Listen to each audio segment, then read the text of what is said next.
Committee on Good Governance and Public Accountability. Dito sa hearing nito, binubusisi nila yung confidential and intelligence funds ng Office ng Vice President at ng DepEd.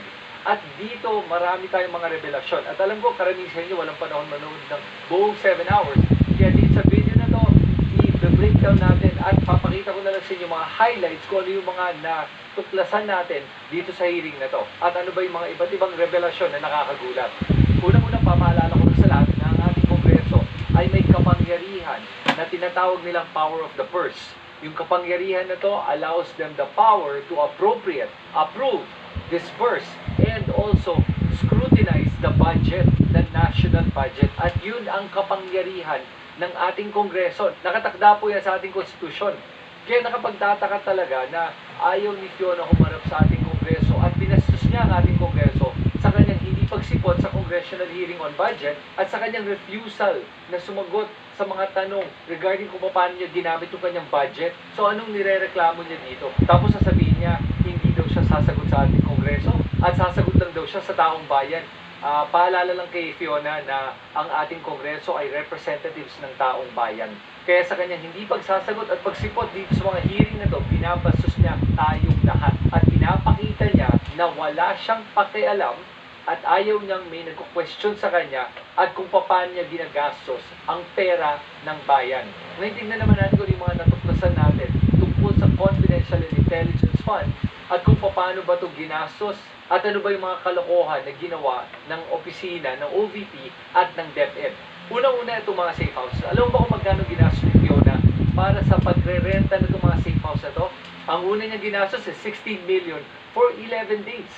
Tapos sunod naman nun, gumastos siya ng 16 million ulit. Pero dito naman, ginastos niya yan in 51 days. Tapos gumastos siya ulit ng 16 million, pero this time in 66 days.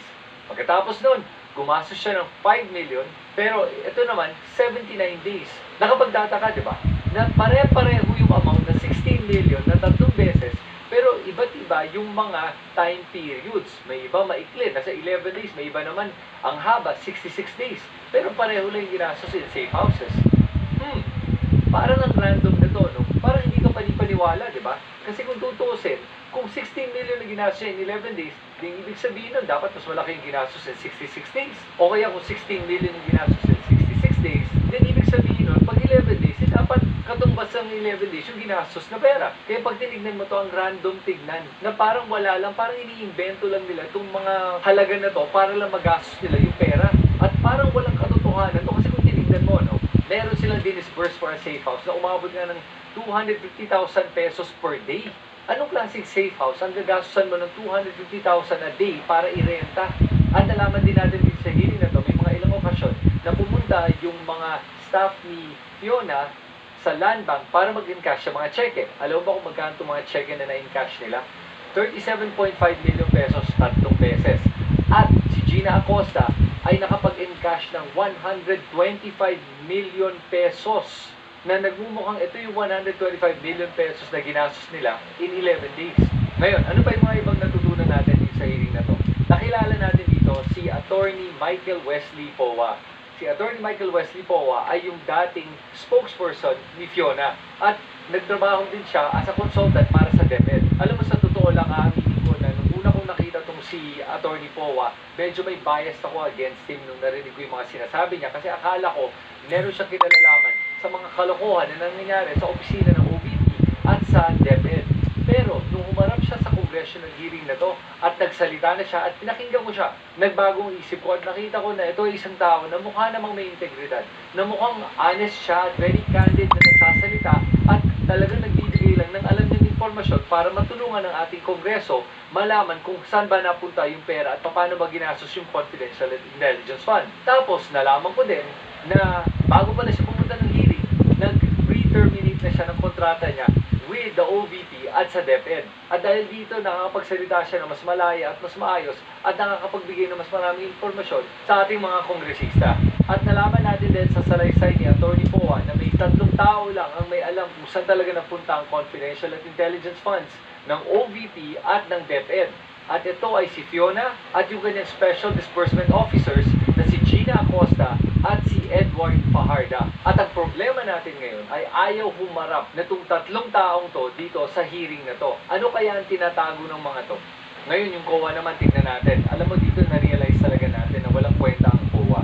At sobrang daming butas ang ating mga batas tungkol dito sa mga confidential at intelligence funds na walang magawa ang COA sa pagbubusisi kung paano ginamit itong pera na to. At nakikita natin dito sa mga sagot ng ating mga COA representatives na basta kung ano na lang ang isabit sa kanila, tinatanggap na lang nila at hindi nila kino-question itong mga dokumentong binibigay sa kanila kahit na may mga nakikita na silang anomalya. At ang daming anomalya dito. Umpisa na natin sa mga acknowledgement receipts na nabigay sa kanila. Dahil itong mga acknowledgement receipt na to ay mukhang kalokohan lamang.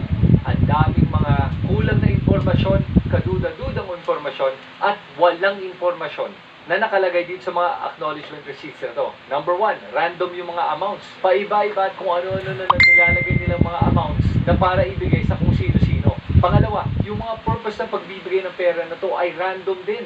Kasi ang confidential at intelligence funds ay dapat binibigay lang nga, di ba, para sa mga impormasyon o kaya sa mga rental ng safe house, anything to do with national security. So bakit sila nagbibigay ng mga confidential at intelligence funds for food, supplies, at saka medicine?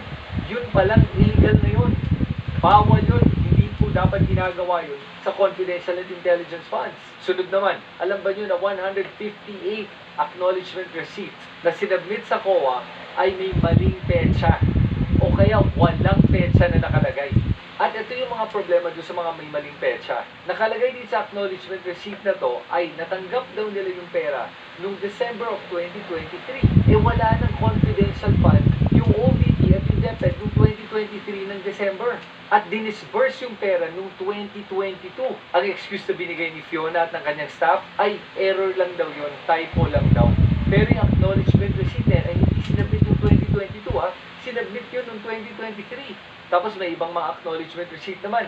Nakalagay November 2022. Pero wala pang confidential at intelligence fund noong November 2022. So paano sila nakapagbigay ng pera at nakapagbigay ng acknowledgement receipt na wala pa namang confidential funds noong panahon na yun? May ibang acknowledgement receipt naman, walang pirma. At may karamihan dito, mukhang isang tao lang ang pumirma at nagsulat dito sa mga acknowledgement receipt na to. At meron pang na-uncover yung ating Kongreso na 10 million na wala man lang acknowledgement receipts. 10 million pesos.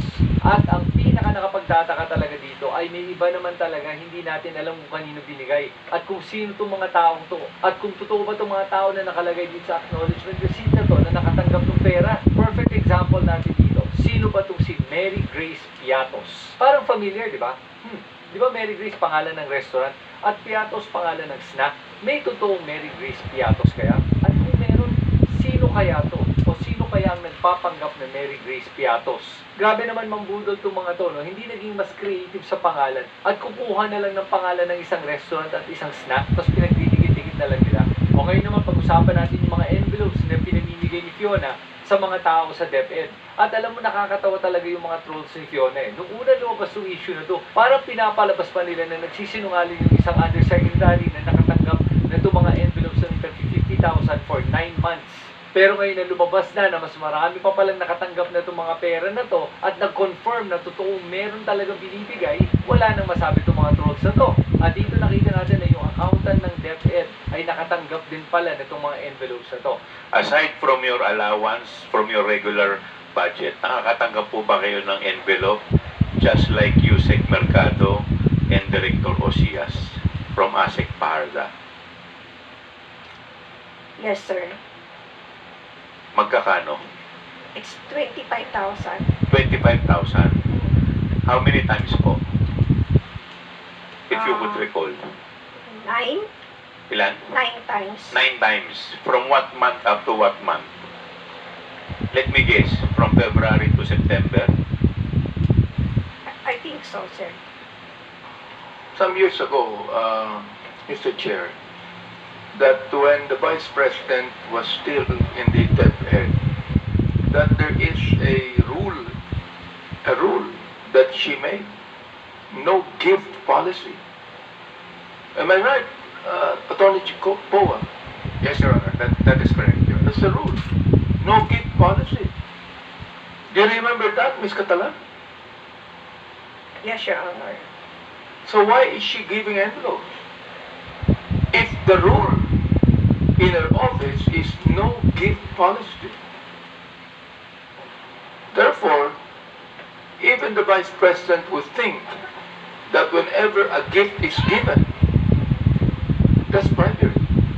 At ang tanong natin dito, bawal ba ang ginawa ni Fiona sa pamimigay nitong mga envelopes na to? Alam po nyo, bawal po yan. Ang tawag po dyan ay bribery. At ang galing talaga ng pag-explain na to ni Congresswoman Luistro. At ang galing talaga nung timing, nung pagbibigay ng mga envelopes na to na may pera. Nagumpisa to pagkatapos na approve at nakuha yung pera sa confidential funds. At huminto din to nung huminto na yung paggamit nila ng confidential funds. Kaya kahit na ano pag sabihin nyo, kung nanggaling ba sa sariling bulsa ni Fiona to, o kaya nanggaling to sa confidential funds, mali po yan. Kahit saan pa nanggaling yan. Yun ang bottom line. Dahil si Fiona nagsabi na mismo na wala daw mga gifts habang siya ay nasa DepEd.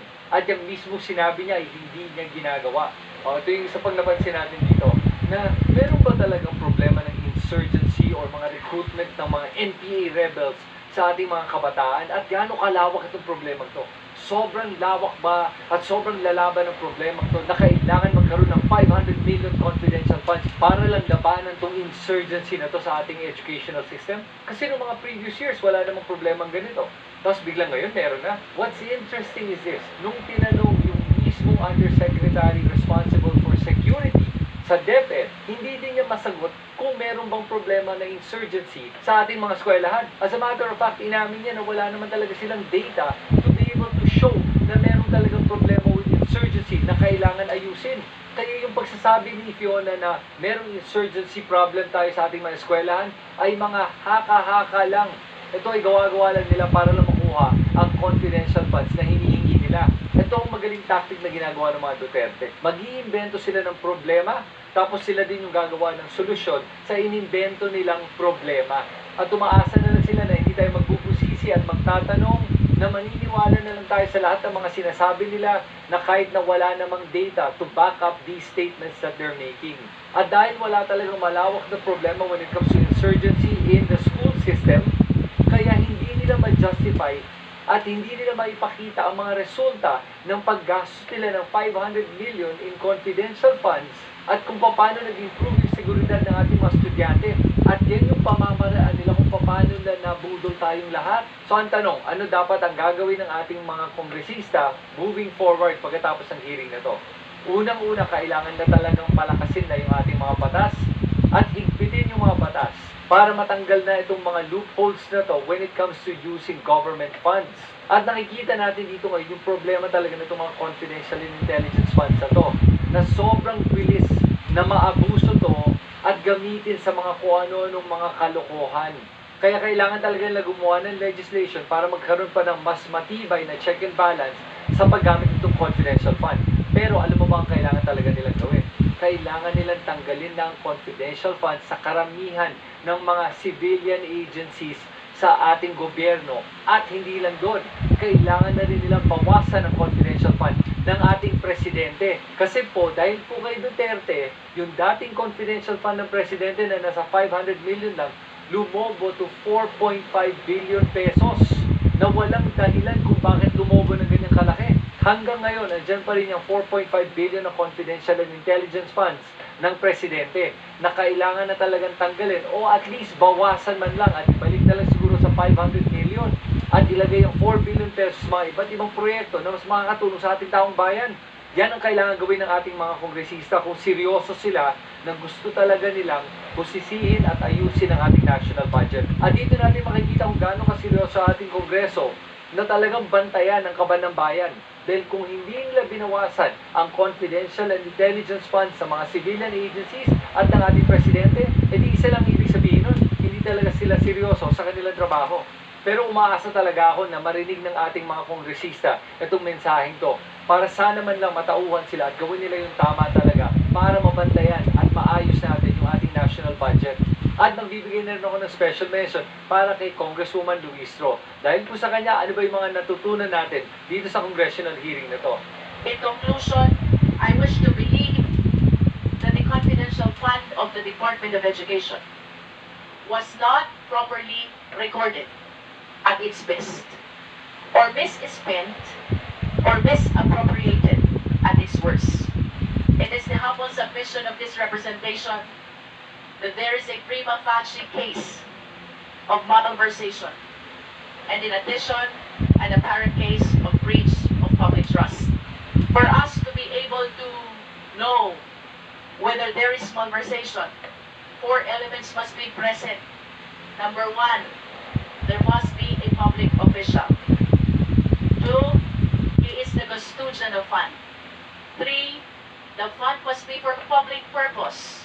And 4, the public official took, appropriated, misappropriated, or consented, or through abandonment or negligence, permitted another person to take them.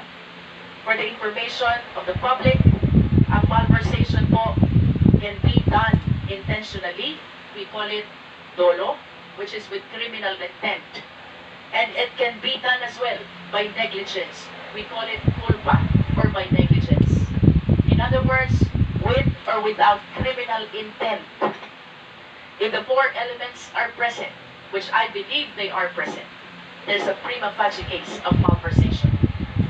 With respect to the breach of public trust, this is the violation of public's confidence in a public officer's ability to serve with integrity, impartiality, and in accordance with law. Public trust is mandated by no less than the fundamental law of the land. That is the Philippine Constitution.